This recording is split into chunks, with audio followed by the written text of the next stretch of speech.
got some great news breaking. This was all across my Twitter feed last night. And the great news is that people all over the world are really starting to push back against authoritarianism. So let's dive right into the article. And I think what's great too is they're becoming so vocal about it, the mainstream media can't continue to ignore these marches or these protests. And in some areas, they've turned into riots. Now, I want to be very clear. I do not condone violence of any kind. I do not condone the destruction of private property for any reason. So, what we're going into here, I'm going over the news. I'll give you my editorial, but I want to make it crystal clear that in areas where there has been destruction of private property, I do not agree with that. I might agree with the philosophy, but I don't agree with the approach. So let's get into the article from, not that one. Where'd it go? It's not that one either. Okay. Let's try the third one. Got it. Protests against cerveza sickness rules and lockdowns erupt across Europe. The key takeaways: protests against fresh cerveza sickness restrictions have continued to rock Europe over the weekend.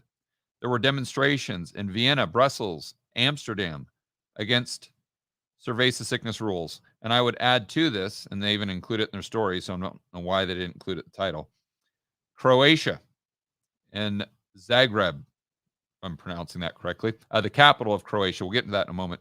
But fresh, and of course, they always point out fresh cases continue. That's fine.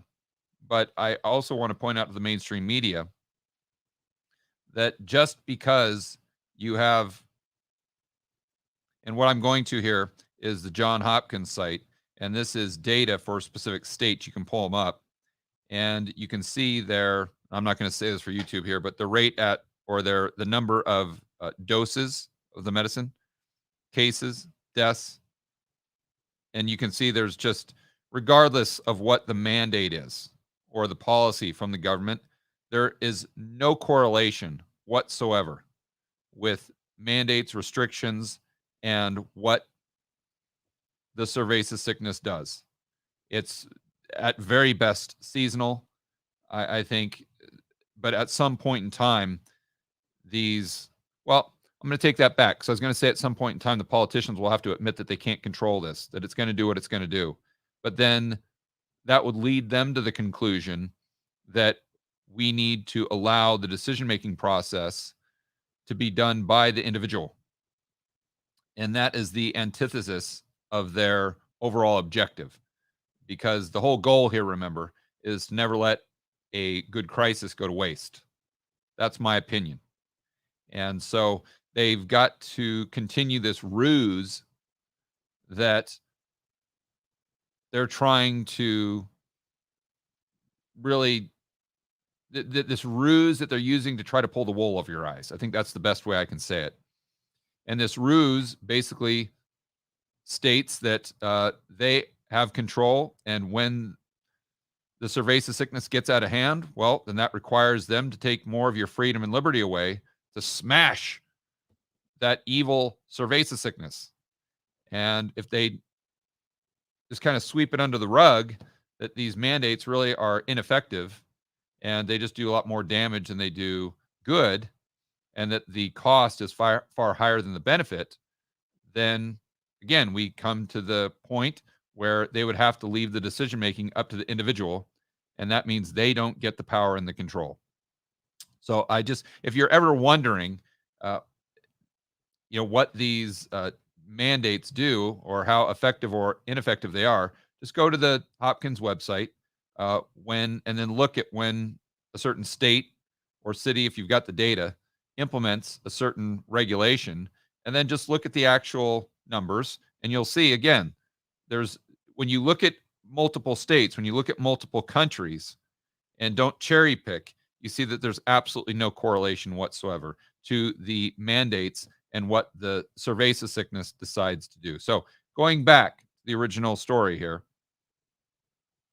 because I always like to include that, because the mainstream media always inserts something to make you believe that the politicians are justified in their draconian measures, that somehow the politicians are justified in their push towards authoritarianism, that there's some sort of safety, or um, there's some sort of health benefit, or some sort of health rationale for their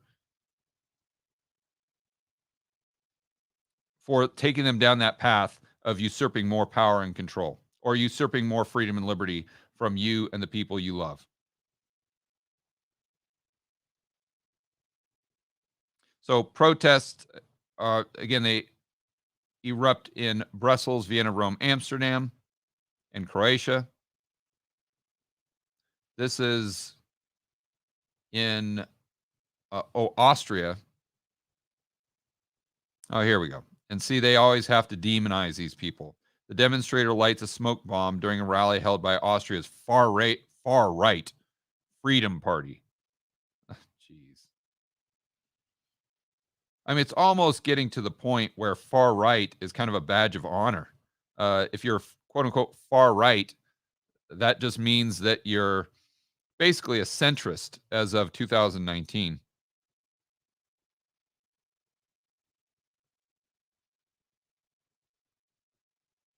And what's nice here is that they're actually reporting, they may be understating it, but at least they're reporting that there's a lot of people gathering.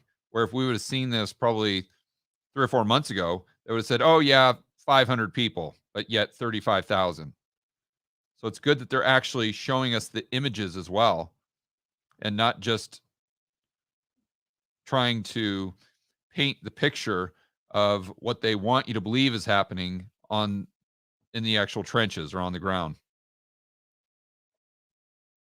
In Belgium, protesters clashed with police after tens of thousands of people gathered in a march through Brussels city center Sunday. The protest for freedom march, primarily aimed at protesting against stricter cerveza sickness restrictions, was attended by about 35,000 people. And go on to talk about now in Rotterdam, unfortunately, they had riots, and that's unfortunate. I mean, it's good to see that you're not alone in your belief that the individual should have sovereignty, and that you believe that we should push back against this authoritarianism. That's good. But I do not like to see that expressed through violence or a destruction of private property.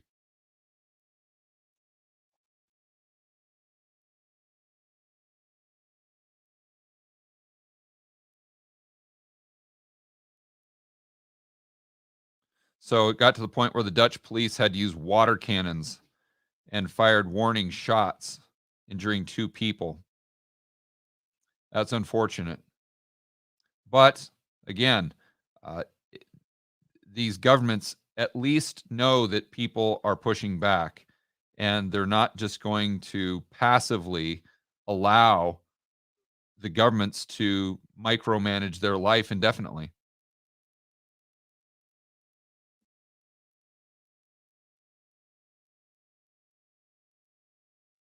So they're protesting a lot of the quote unquote health passports.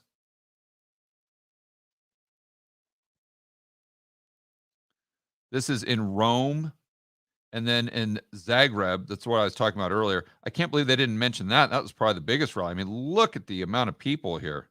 And this is what the mainstream media is admitting to. So, I mean, if anything, they're going to try to downplay how many people were actually there. And this was all over this past weekend. And then they go on to say that in Germany, politicians are beginning to debate the need for mandatory medicine, a move which would prompt protests if implemented.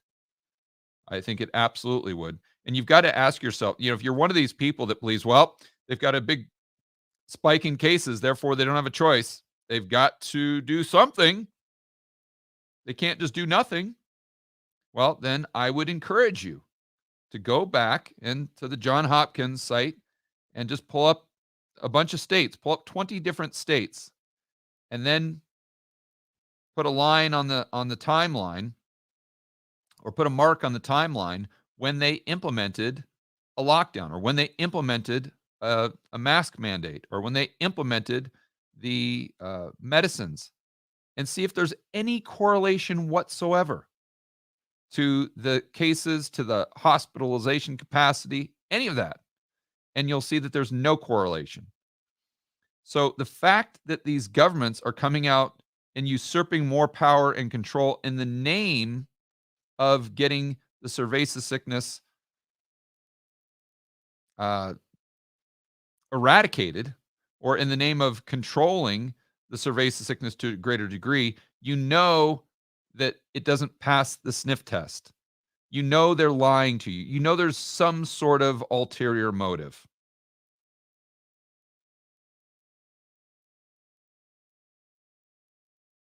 And here I'd like to highlight this as well. The country's 7-day incident rate has hit a record high for the past 2 weeks, which obviously is unfortunate. I mean, I'm not one that says that the cerveza sickness is insignificant. I mean, you don't want to get the cerveza sickness. The problem here is to assume that the government can control it, and they can't at the end of the day. It's going to do what it's going to do. The only option is to turn your country into a police state, a totalitarian police state like Australia, indefinitely.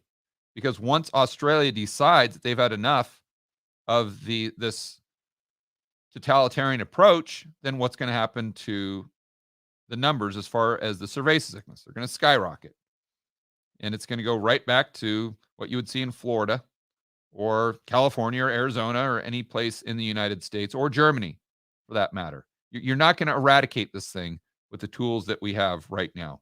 But what I wanted to highlight here is this part where they say, well, only 69% of the population has the medicine. I'd like to remind everyone that prior to just, 6 months ago, the mainstream media, the politicians, Biden, all these people, Fauci, were coming out, and what was their magic line in the sand for the rate of medicated people in the community? What was the line in the sand that we would need to get to reach quote unquote herd immunity?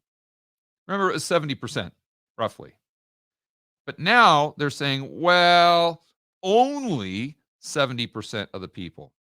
And if 70% of the people have the medicine, then how many people have the exact same benefit through natural immunity? All of a sudden, that's got to be at what, 85, 90%. So you see, another thing I'm trying to illustrate here is that there is no end game to these policies. You cannot eradicate this thing. The only thing you can do is learn to live with it.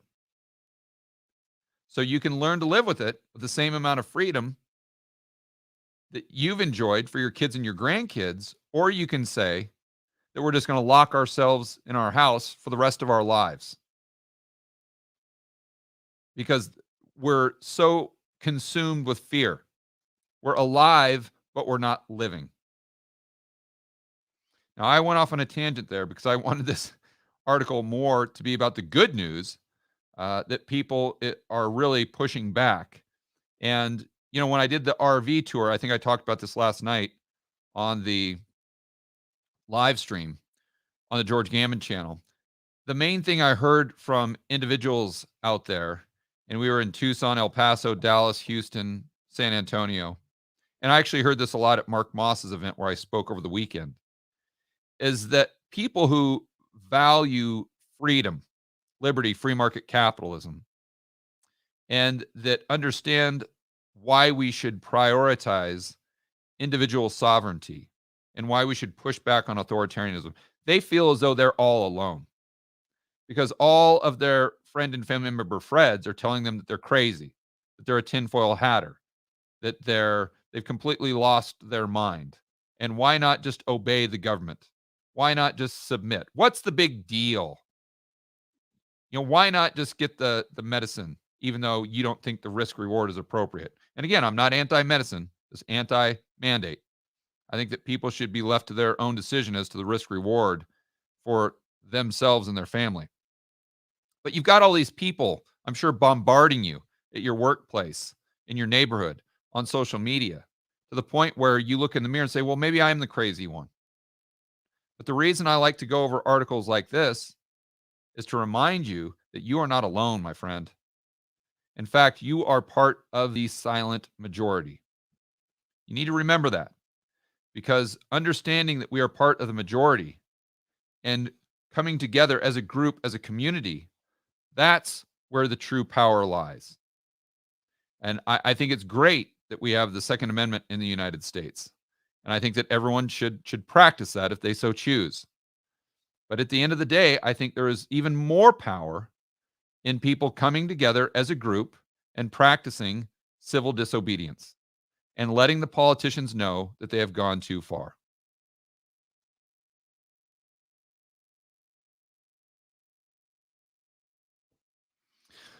All right, guys. Hopefully that was some good news for you, that people are starting to stand up and fight for freedom, liberty, free market capitalism. Make sure you're doing the same. We'll see you on the next video.